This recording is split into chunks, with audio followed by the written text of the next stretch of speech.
मीडियाच्या बातमीपत्रात आपले स्वागत। मी सीमा काळे। नमस्कार, मी सुनीता शिंदे। आपण पाहणार आहोत सांगलीसह इतर राज्यातील ठळक घडामोडी।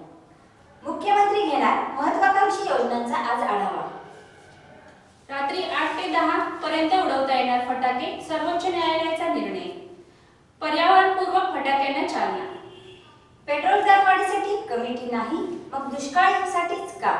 उद्धव ठाकरेंचा सरकारला सवाल। मुख्यमंत्र्यांचे मानले आभार सदृश आभार। इस्लामपूरमध्ये वडा चालकांचा रस्ता रोको, पोलीस कारवाईचा निषेध। घोषणाबाजी आंदोलनाचे नेतृत्व भाजपाकडे।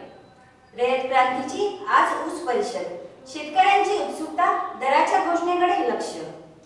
वारणेकडोलीमध्ये आज रयत क्रांती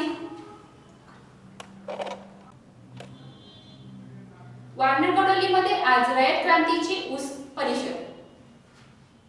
जिल्हा परिषदेच्या अस्तित्वाची लढाई, शासनाच्या धोरणाचा फटका, योजना इतर यंत्रणांकडे वर्ग करण्याचा धडाका। कर्जबाजारी शेतकऱ्याची पत्नी मुलासह आत्महत्या। वीज कंत्राटी कर्मचाऱ्यांची निदर्शने। जत शहरात अस्वच्छतेमुळे दुर्गंधी वाढली, पालिकेतील सत्ताधाऱ्यांचे विकासाकडे दुर्लक्ष, आंदोलन उभारणार विजय लाड। जत परिषदेतील सत्ताधाऱ्यांना भार सोसवेना, विजेता 10 दिवसापासून कचरा जागेवरच। दुष्काळ सदृश नाही तर दुष्काळ घोषित करा, काँग्रेसची मागणी।